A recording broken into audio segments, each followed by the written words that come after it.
Alors, ben voilà, faire un assemblage. C'était intéressant. Le transfert par FTP aussi. Le transfert par FTP, File Transfer Protocol. Donc, une alternative professionnelle. Professionnelle au, à WeTransfer, Dropbox.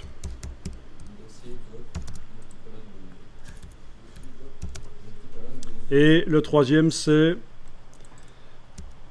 Le troisième, comment est-ce qu'il s'appelle encore? Hmm. Le Google Drive, mais oui. Mais donc, vous pouvez utiliser ces trois trucs-là si vous voulez, et même d'autres pour transférer des fichiers, c'est pas un problème. Hein. Je vous dis pas qu'il faut pas le faire. Je vous dis que si vous devez le faire souvent, faut penser à un système FTP, ce sera plus sérieux et c'est pas extrêmement coûteux. Euh, Alors maintenant, on va voir le réglage du grand fond et du petit fond. Donc, le grand fond et le petit fond, est-ce que vous savez ce que c'est? Vous avez une petite idée? Bon, alors je vous explique. Dans un document double page, surtout un document qui comporte beaucoup de pages, pas un document double page de 24 pages, hein, mais vraiment les magazines, les livres, on a un problème avec la reliure qui...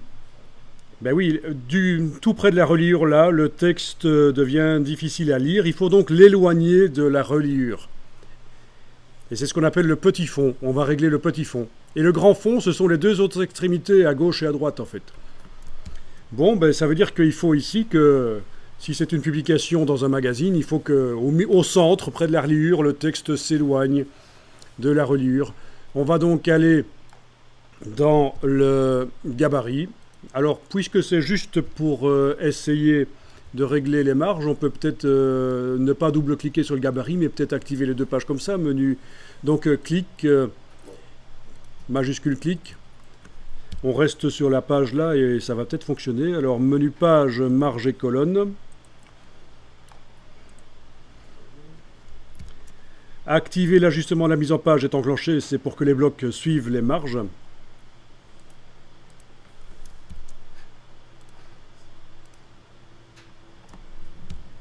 Oui, je me suis repassé en affichage normal pour voir les marges. Donc, menu page, marge et colonne.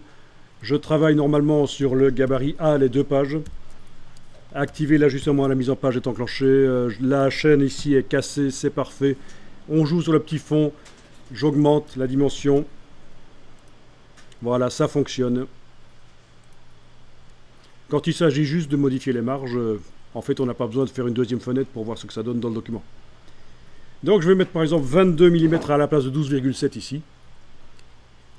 Et on voit que ça c'est, on a 22 mm ici et 22 mm là par rapport à la reliure. Donc ça c'est mieux. Et puis le grand fond, on peut régler. Il ne faut pas que le texte aille trop près du bord des pages non plus. Hein. Bon, finalement, je vais quand même réduire. Je vais mettre 18 et 8. Voilà, petit fond 18, grand fond 8. Ok, et donc pour toutes les pages, on a ça maintenant.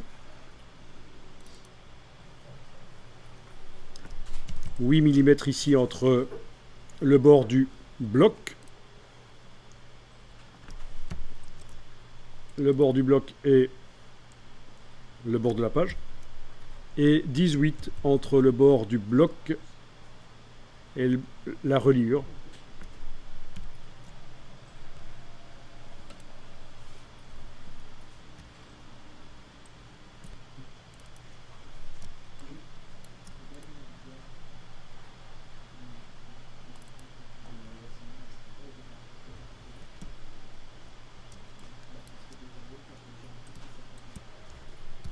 Bon, il va falloir que j'aille dans le gabarit quand même aller régler un peu les positionnements des blocs là parce que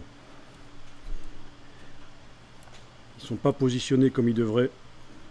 Voilà, surtout celui du milieu quoi. Parce qu'il ne collait pas une marge à gauche et à droite et alors il est mal positionné. Vous avez la même chose sur les deux pages. Donc allez dans le gabarit un peu corriger la position du bloc du milieu qui doit tomber pile poil entre les blocs gauche et droite. Voilà. Maintenant, normalement, sur les pages, ça doit aller. Ça se voyait qu'il y avait un problème. Voilà. Maintenant, ça marche sur les pages. Ok. Il faut vraiment que le bloc là soit pile poil entre les deux autres. Et je l'ai fait sur tout le document d'un coup, bien sûr, en allant travailler dans le gabarit. Double clic sur le gabarit.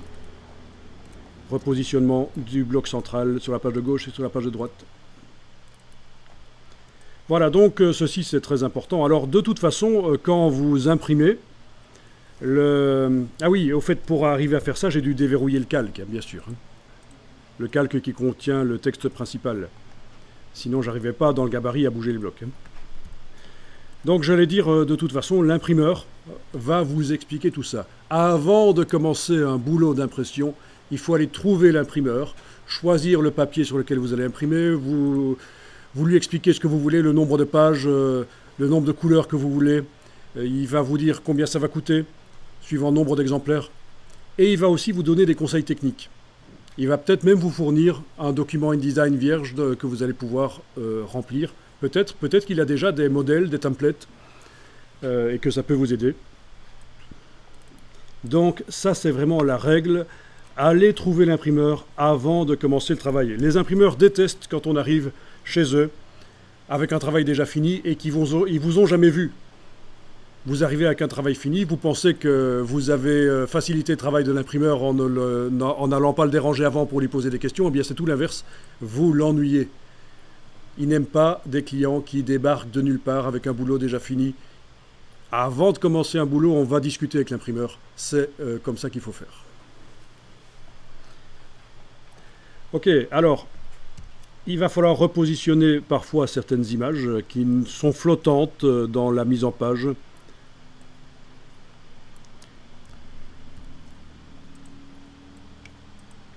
Des images qui ne touchaient pas aux marges. Bon, celles qui touchent aux marges, visiblement, elles se redimensionnent, elles se repositionnent et se redimensionnent. Oui, ça se voit.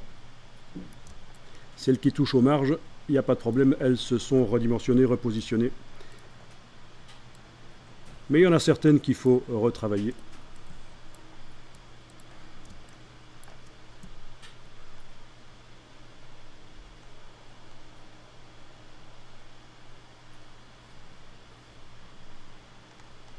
Ok, vous allez enregistrer ça sous un nouveau nom.